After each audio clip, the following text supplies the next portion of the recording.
Welcome, Dr. James Beckett, Sports Card Insights, a little bit different episode. Today is the first consumer day for the 2022 National Sports Collectors Convention. I've been to all of them.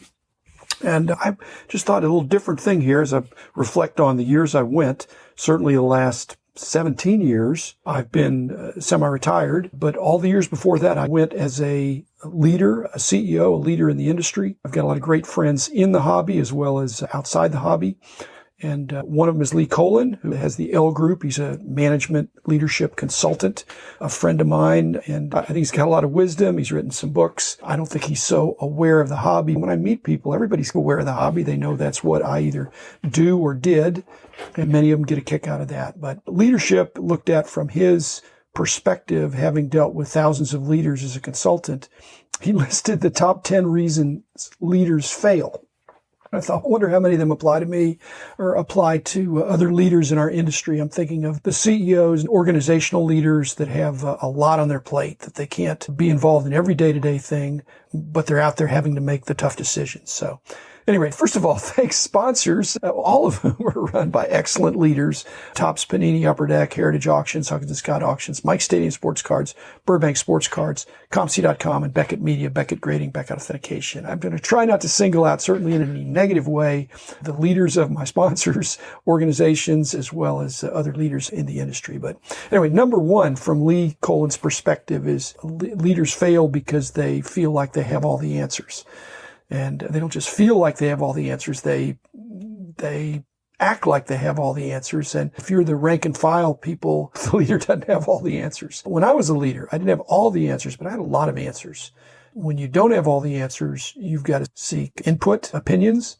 I really had a great team that I worked with that if I didn't have the answer, maybe they had the answer. And in cases, there was no answer. I think there's a lot of bluffing that goes on in this industry. I'm not a very good bluffer. If I have the answer, I'll tell you. If I don't, I'll give you an opinion. But I believe in truth in packaging. And again, your employees and your friends are your teammates there. They don't want you to mess up. Number two was not connecting with the person behind the employee. In other words, the real person, not just the task person, but the flesh and blood person that's got issues at home or other perspectives that reflect what they're going through. And I didn't get great marks on that every year. I had a fabulous executive assistant who would connect. And I had Joe Galindo, my good buddy. So my connecting many times with the person was transitive, was through another person by proxy.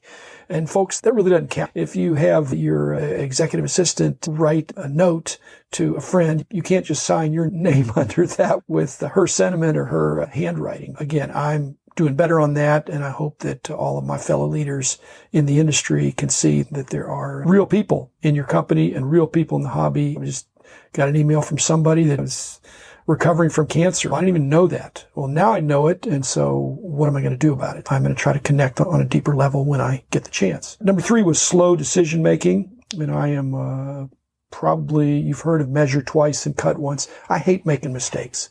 Lee talks about underutilizing intuition and experience. I didn't do that at all. Really overutilized my intuition, which was based on my experience. And I think some of the new leaders coming into our industry, they need to, slow is not bad if you're gathering information, but I'd had a lifetime of being a hobbyist. And so some of those decisions, I could be super fast, and there wasn't any data. We didn't do any sampling. We didn't do test marketing.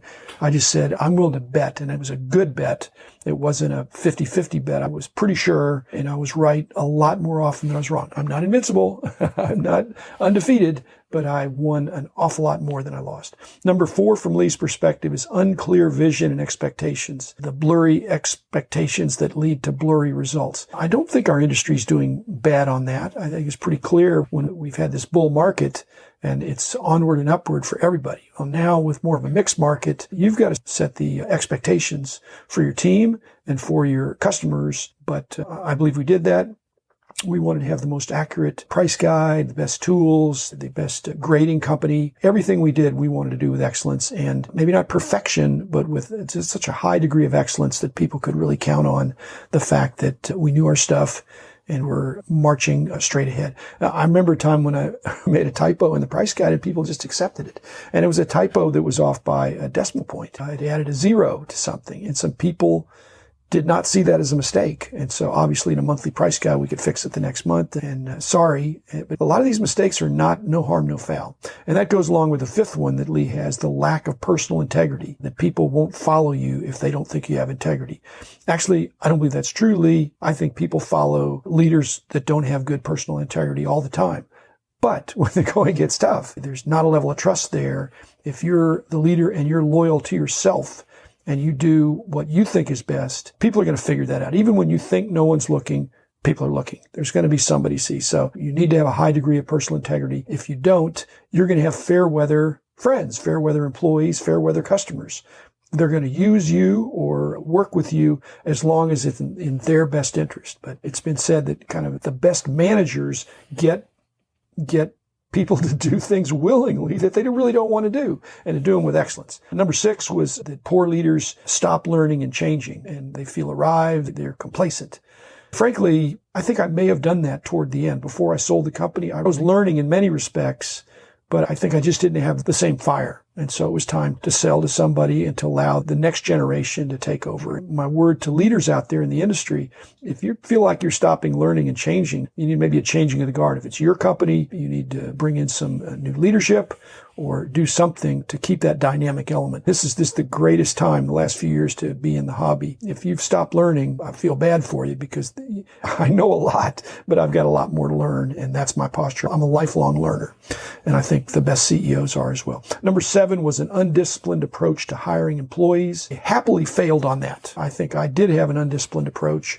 We hired employees we didn't need. We hired the best of athlete available, but I'll stand on my record. Now, in other companies, that could be bad. But in our company, to interview people and say, I want that person on my team. I'm not sure what they're going to do, but I want them on my team. And it always worked out that within some period of time, it would be pretty clear where that person could make a contribution. And many people moved around within our company. I would say don't be afraid of that one. If you're completely undisciplined, again, the only one I regret is, and I've mentioned this before, I didn't check references of one guy that had such sterling. He just had a great way to, he just snowed me. So it was a guy. Number 8 was organizational indigestion. I think I've mentioned this, that when I went to Harvard for a week every February or late January, I'd come back with some great organizational ideas. Really, I think that was not helpful. I think I should have, for every 3 ideas, I should have just picked one. And a lot of times I did that, but when a new CEO comes in and they want to impose a new structure, new organizational roles, too much change at one time, it can be a recipe for confusion. I really always thought that if you want to sell new products to your old customers, that usually works. If you want to sell your established old products to new customers, that's good. But to sell new products to new customers, you haven't built the relationship there. Those are some of the things we're looking back. We just got into something new and we had some losers. More in the non-sports area. Now, we had some big winners too. But number 9 was the personal ego needs of the leader blur the needs of the team. The leader is self-serving. Now, I've known narcissists that think their ego is above average and they're really pretty narcissistic. Most people don't think they're narcissistic or they're ego-driven, but everybody's ego-driven. Who wants to wake up in the morning and think, how can I mess up today? How can I look bad? How can I confuse my team? I think that when I look back, I think, do I even get any credit for that? No, actually, I had such an outstanding team that it's hard to have too much personal ego when you think, hey, I'm really good at this, but hey, so are they. So you're around a group of excellence, and I think that's really positive. And then the last one, which I'm doing the opposite of on this podcast, and I've seen this more in the classical kind of a leader, and that number 10 is the leaders that fail talk more than they listen. And I absolutely talk more than I listen in smaller meetings. I want to move things along. I have this thing, if somebody's talking about something, there are 3 levels of intervention, let's say. One is interject. I'll just make a quick comment, a clarification, not disturbing the flow, but just to add in, yeah, I see what you're saying, keep going, stuff like that. So I'm an active listener. And the second one that's a little more intrusive is the interruption, where I'll just stop somebody and say, hey, I'm not sure you're going the right direction. I'm not sure I'm liking this. What do you think about this? Then allowing them to continue if they say, no, I get to that later. And then the third one, which I really try not to do, which I think bad leaders do, or people in meetings in general, is the kind of the interception, where they intercept the ball and take it back in the opposite direction and hijack the meeting. And I try not to do that, but I probably did do that sometimes. In some cases, I was the oldest person in the room. Is that of value? Sometimes, when it's based on knowing what happened back in the day before people were born, those kinds of decisions. I had more hobby experience than anybody in the room. If there was a decision called for that involved that, I would speak more than I would listen. On the other hand, if it's what's going on right now, which I'm trying to cover occasionally in my podcast, I need to be listening. And that's why I'm really having a good time with doing these interview podcasts.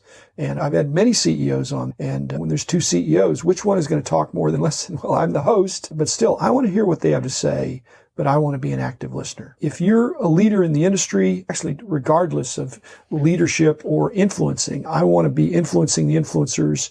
And some of these classic leadership traits don't apply in the same way to a less structured environment with influencers. You still have to have personal integrity. And if you don't, that's going to be a problem. And you still got to keep learning, and you've got to have some level of structure. But what a great hobby that we all love. Send me your comments, drjamesbeckett@gmail.com. And still looking for more guests to have, topics, all that stuff. Just send them to me and contact me, or see me at the National today. So I will look forward to seeing you and hearing from you. Everybody is a leader and an influencer on some level in some sphere. So be the best you can be. Thanks.